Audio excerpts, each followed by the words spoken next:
Hello guys, welcome to our channel six alliance. Six alliance में आपका बहुत बहुत स्वागत है। और हम भारतीय संविधान की सीरीज़ के तहत वो राज्य विधानमंडल देख रहे थे। और राज्य विधानमंडल में हमने बहुत सारे वो प्रावधान देख लिए थे कि विधानमंडल से संबंधित प्रावधान का उल्लेख किस अनुच्छेद में किया गया है, और विधानसभा से संबंधित प्रावधान और विधानसभा का है वो गठन कैसे होता है उसके बारे में हमने देख लिया था। और निर्वाचन का आधार क्या था बेसिकली। उसके बाद हमने देखा था कि सदस्यों की योग्यता क्या है, और योग्यता से अयोग्यता यानी निरर्हताएँ क्या है वो भी देखी थी आर्टिकल 192 के तहत। और लास्ट में हमने कार्यकाल के बारे में देखा था हल्का, और थोड़ा सा तो उसको और देखेंगे कि कार्यकाल को कैसे बढ़ाया जा सकता है और किस परिस्थिति में वो बढ़ाया जाता है। होपफुली पिछले सारे लेक्चर आपको पसंद आ रहे होंगे, और कोई भी डाउट हो तो आप कमेंट बॉक्स में मेंशन कर सकते हैं। तो सबसे पहले देखते हैं राज्य विधानमंडल। और राज्य विधानमंडल के अगर भाग की बात की जाए तो भाग 6 में इसका उल्लेख किया गया है। और अनुच्छेद की बात की जाए तो ये हमने बेसिकली पिछले लेक्चर में भी देखा था, और इसमें भी देख लेते हैं हल्का सा ब्रीफ में। ये चीज़ें है वो बार बार रिमाइंड करने से है वो पूरा चैप्टर है वो क्लियर हो जाएगा। भाग 6 और आर्टिकल 168 है वो 212 के बीच में है, ठीक है।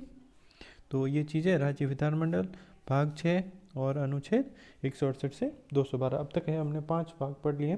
सबसे पहले भाग में था संघ एवं राज्य क्षेत्र, दूसरा नागरिकता, तीसरा मूल अधिकार, और चौथा नीति निर्देशक तत्व, और चौथा क जिसमें कि मूल कर्तव्य, पांचवा जो संघ सरकार से संबंधित है, और छठा है राज्य सरकार से संबंधित है। अब देखते हैं आर्टिकल 168, ठीक है। तो आर्टिकल 168 में जो चीज़ कही गई है उसमें ये है कि आपकी विधानमंडल होगा, ठीक है। राज्य विधानमंडल से संबंधित प्रावधान 168 में कहा गया, यानी विधानमंडल होगा, ठीक है। ये 168 में बात है की गई। अब विधानमंडल में हम 3 पार्ट होंगे। 3 पार्ट कौन कौन से? तो सबसे पहले इसमें बात करते हैं राज्यपाल, ठीक है। ये भी इसका अभिन्न अंग है, जैसे संघ में है वो राष्ट्रपति होते हैं, ठीक है। दूसरा विधानसभा, ठीक है। और तीसरा विधान परिषद जहाँ इसका अस्तित्व, ठीक है। और सामान्यतः अगर कहीं पे भी केवल विधानसभा है तो वहाँ पे उसको विधानसभा ही बोला जाएगा, विधानमंडल बेसिकली नहीं बोला जाता है। तो उसमें ये होगा राज्यपाल प्लस विधानसभा, ठीक है।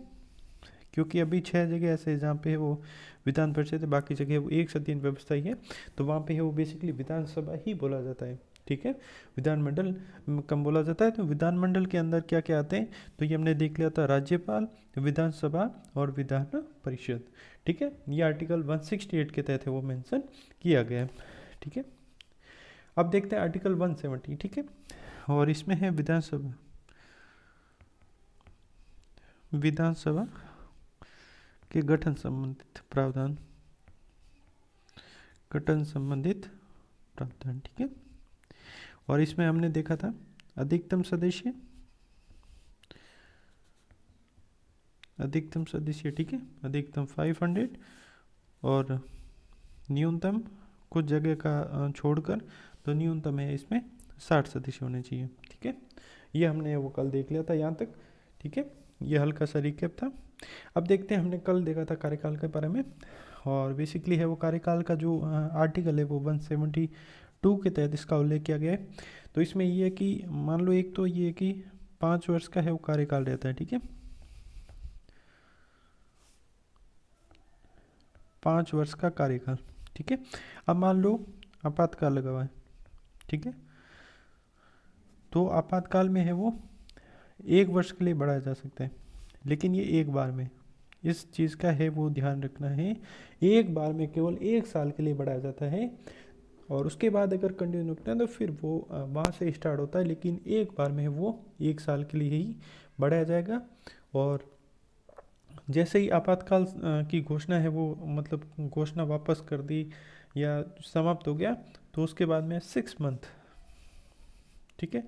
इस चीज़ को ध्यान रखना है, 6 मंथ, उससे ज़्यादा किसी भी हालत में ये चीज़ नहीं होगी, मतलब उससे ज़्यादा कार्यकाल नहीं होगा।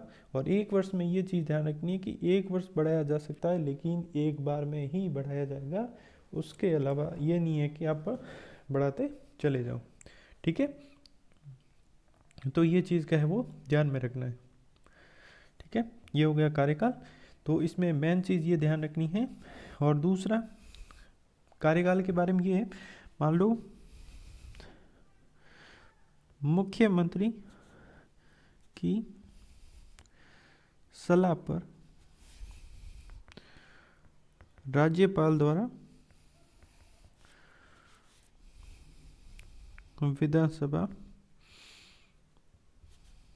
को विघटित किया जा सकता है। ठीक है, तो ये तो हो गया समय से पहले भंग। ठीक है, और वो था, और ये था आगे बढ़ाना, और ये समय से पहले भंग। तो ये दोनों चीज़ें वो ध्यान में रखनी है कि पहला तो ये कि आपातकाल में आप एक बार में 1 साल के लिए बढ़ा सकते हैं, और जब आपातकाल ख़त्म हो जाएगा उसके बाद में 6 मंथ के बाद में कोई ये चीज़ प्रभावी नहीं रहेगी, क्योंकि उसके बाद आप इसको नहीं बढ़ा सकते। और दूसरा ये कि मुख्यमंत्री की सलाह पर राज्यपाल द्वारा विधानसभा को विघटित किया जा सकता है। ठीक है, तो ये चीज़ अब है अध्यक्ष और उपाध्यक्ष के बारे में देखते हैं। ठीक है, अब अध्यक्ष और उपाध्यक्ष का है वो, अब मान लो एक कंपेरेटिव कर देते हैं संसद में लोकसभा, राज्यसभा। ठीक है, और यहाँ पे है वो सदस्यों में से चयन, सदस्यों से। ठीक है, यहाँ पे पदेन सभापति, इस चीज़ का ध्यान रखना है। यहाँ पे ये चीज़ है वो पदेन सभापति। ठीक है, उसके बाद में देखते हैं यहाँ पे राज्य विधानसभा, यही का यही प्रावधान है सेम लोकसभा वाला कि सदस्य में से नियुक्ति विधान परिषद। ठीक है, इसके सदस्य, इसके अध्यक्ष की नियुक्ति भी सदस्यों में से की जाती है, तो इससे संबंधित प्रावधान है। लेकिन इसको है वो स्थायी सदन जरूर है, पर इसको भंग किया जा सकता है, विधान परिषद को भंग किया जा सकता है, यानी उत्साधन और सृजन। ठीक है, ये दोनों आर्टिकल 169 के तहत मेंशन है कि आप इसको बना भी सकते हो, ख़त्म भी कर सकते हो। लेकिन राज्यसभा है वो स्थायी सदन है, कभी भी भंग नहीं किया जा सकता। लेकिन विधान परिषद भी स्थायी सदन है, लेकिन इसको भंग किया जा सकता है, ये दोनों में फ़र्क है। और विधान परिषद में जो अध्यक्ष और उपाध्यक्ष होते हैं उनका है वो चयन, जो चुनाव या चयन होता है वो सदस्य में से होता है, ना कि उसका कोई पदेन सभापति वगैरह नहीं होता है। और राज्यसभा में वो पदेन सभापति होता है, और लोकसभा में भी सदस्य में से चयन किया जाता है अध्यक्ष उपाध्यक्ष का, और विधानसभा में भी चयन सदस्य में से ही किया जाता है कि कौन अध्यक्ष बनेगा और कौन उपाध्यक्ष बनेगा। तो ये चीज़ है वो ध्यान रखनी। अब चुनाव की बात आ गई, तो यहाँ पे है वो विधानमंडल। ठीक है, तो विधानमंडल में यहाँ देखेंगे विधानसभा, विधान परिषद। ठीक है, तो विधानसभा सदस्यों में से चुनाव। ठीक है, और यही का यही है, सदस्यों में से चुनाव।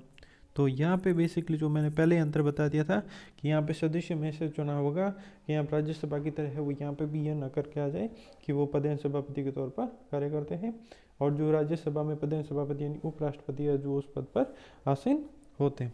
ठीक है, तो ये होगी चुनाव से संबंधित इनकी बात। अब त्याग पत्र किसको कौन देगा, मान लो अध्यक्ष। ठीक है, और यहाँ पे उपाध्यक्ष, एक लाइन ऐसे, एक लाइन ऐसे। अब इसका मतलब ये है कि जब अध्यक्ष को त्यागपत्र देना होगा तो वो उपाध्यक्ष को देगा, उपाध्यक्ष को त्यागपत्र देना होगा तो वो अध्यक्ष को देगा, यानी ये प्रोसेस है। ठीक है, यानी अध्यक्ष त्यागपत्र उपाध्यक्ष को देगा और उपाध्यक्ष त्यागपत्र वो अध्यक्ष को देगा।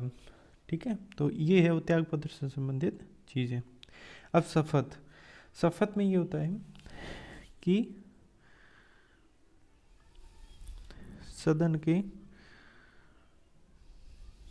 सदस्य के तौर पर शपथ ली जाती है। अध्यक्ष, उपाध्यक्ष पद के लिए अलग से शपथ नहीं ली जाती है। इस चीज़ का ध्यान रखना है कि शपथ का प्रावधान है, सदन के सदस्य के तौर पर है वो शपथ ली जाती है। अध्यक्ष और उपाध्यक्ष पद के लिए अलग से कोई भी शपथ नहीं ली जाती है। इस चीज़ को है वो ध्यान में रखना, क्योंकि ये भी क्वेश्चन आ सकता है कि इनमें शपथ संबंधित यहाँ पे प्रावधान उल्लेख है। शपथ यानी अध्यक्ष और उपाध्यक्ष के तौर पर शपथ नहीं ली जाती है, बल्कि वो पहले ही सदन के सदस्य के तौर पर है वो शपथ ले लेते, क्योंकि इनका चुनाव है वो सदस्य बनने के बाद ही सदस्य में से ही किया जाता है। तो यहाँ पे दोबारा शपथ इनके द्वारा है वो नहीं ली जाती है। ठीक है, ये चीज़ के है वो ध्यान में रखना है। अब यहाँ पे कार्यकाल इनका क्या होगा, तो एक तो सबसे पहला सदन का सदस्य बने रहने तक, ठीक है। और दूसरा जितना कार्यकाल होगा उतना, और ये मान लो विधानसभा पूरी हो गई फिर भी तब तक बना रहेगा, इसका ध्यान रखना। उत्तराधिकारी के पद ग्रहण तक पद पर रहेगा, यानी जब तक है वो अगला उत्तराधिकारी पद न ग्रहण कर ले तब तक है वो अपने पद पर है वो काबिज रहेगा। भले ही विधानसभा का मान लो कार्यकाल पूरा हो गया, कुछ टाइम लग रहा है, लेकिन वो तब तक रहेगा जब तक दूसरा उत्तराधिकारी आके वो पद ग्रहण न कर ले। ठीक है, तो ये हो गया कार्यकाल से संबंधित प्रावधान।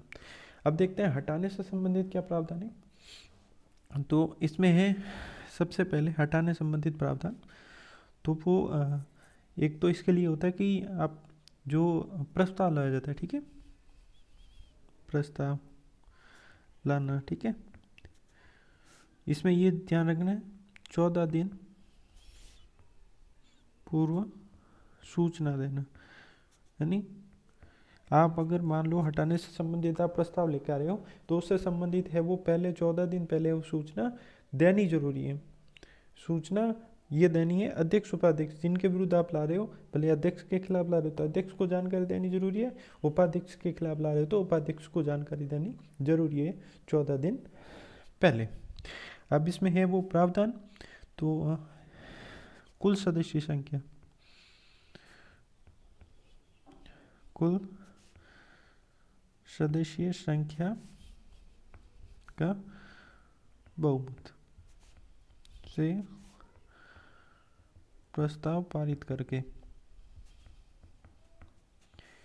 ये चीज़ ध्यान रखनी, नहीं कुल सदस्य संख्या का बहुमत होना चाहिए, उससे है वो प्रस्ताव पारित कर दिया जाता है, और इसको है वो साधारण बहुमत कहते हैं। उसके आधार पर है उसको हटाया जा सकता है। ठीक है, तो इससे हटाने की ये प्रोसेस है।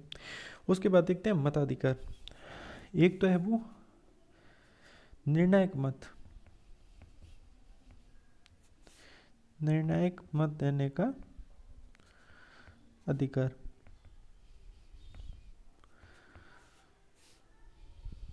अगर मत बराबर हो जाए तब, ठीक है। और मान लो जैसे है वो हटाने का प्रस्ताव, हटाने का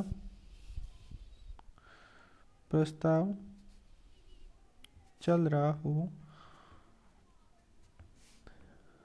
तब ये निर्णायक मत नहीं दे सकते,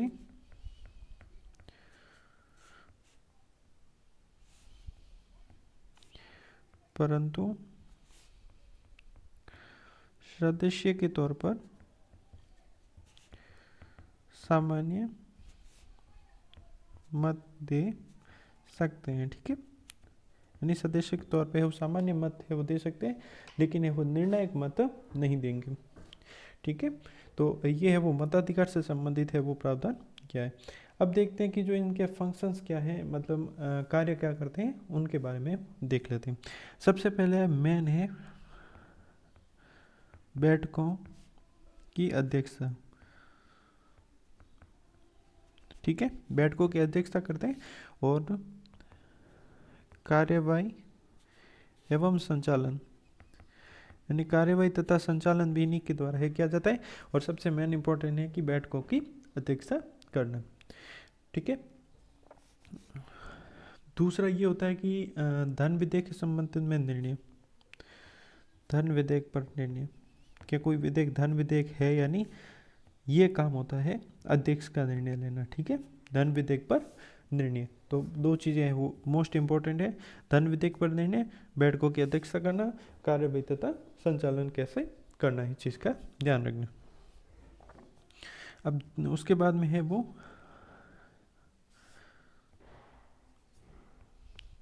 सदन को स्थगित करना। ठीक है, अब यहाँ पे एक चीज़ है वो नोट लगा के लिखनी है, सत्रावसान राज्यपाल। ठीक है, सत्र शुरू करना, सत्र समाप्त करना, ये राज्यपाल का काम है, लेकिन सदन को स्थगित करने का काम है वो इसमें होगा स्पीकर का। ठीक है, जो अध्यक्ष है उनका होगा, लेकिन सत्रावसान संबंधित कार्य है वो राज्यपाल द्वारा किए जाएंगे, ना कि यहाँ पे स्पीकर द्वारा। इस चीज़ का वो ध्यान में रखना है। अब मान लो कुछ फैक्ट हो गए, तो इसमें है वो मतदान कराना, किसी मुद्दे पर मतदान कराना। ठीक है, और परिणाम घोषणा करना, परिणाम देना। ठीक है, ये चीज़ होगी। उसके बाद में जो हमने पिछली स्लाइड में ही पढ़ लिया था, निर्णायक मत, मत बराबर की स्थिति में, यानी मत बराबर हो जाए उस स्थिति में अपना निर्णायक मत देने का अधिकार यहाँ पे इस चीज़ में होता है। ठीक है, अब सबसे इम्पोर्टेंट बात होता है कि मतलब जो सदन की कार्यवाही से और कुछ शब्दों को निकालना।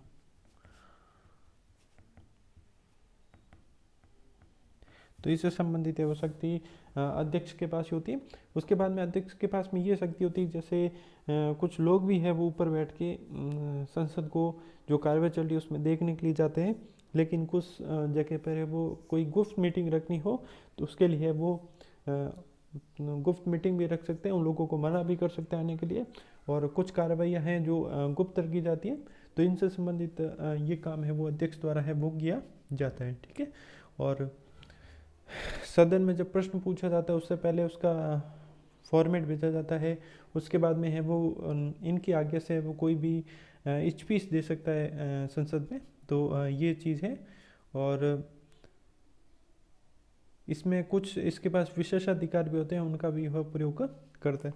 तो मतलब सदन से संबंधित जितनी कार्रवाई है उनका संचालन में अध्यक्ष द्वारा है वो किया जाता है। ये चीज़ का है वो ध्यान में रखना है। ठीक है, please do like share subscribe और यूट्यूब चैनल शिक्षा अलायंस, और आप हमें इंस्टाग्राम पे फॉलो कर सकते हैं, फेसबुक पेज पे फॉलो कर सकते हैं, टेलीग्राम पे फॉलो कर सकते हैं। होपफुली आपको सारे लेक्चर पसंद आ रहे होंगे। Thank you for watching.